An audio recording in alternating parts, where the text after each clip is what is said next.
Баршаларыңызға ассалаумағалейкум. Елімізде 9 банк жабылатын болады. Былтыр микронесие беретін 17 компания лицензиясынан айырылған. Қазақстанда 9 банкты тарату бойынша жұмыс жүргізіліп жатыр. Құжатта банк саласының проблемалары көрсетілген.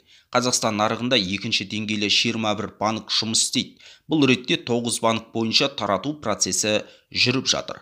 2022 жылдың басынан бастап қаржы нарығын реттеу және дамыту агенттігі екінші деңгейлі банктің басшы қызметкерлері лауазымына 13 кандидатты келісуден бас тартты.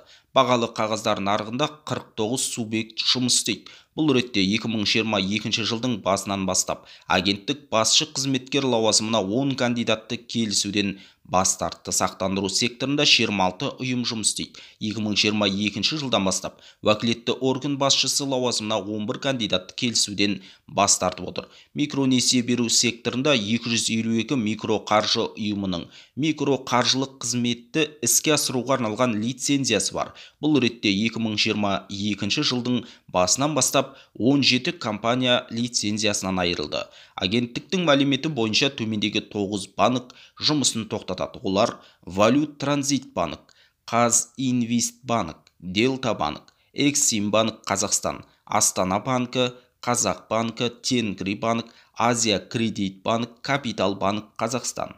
Естеріңізге сала жүріңіз.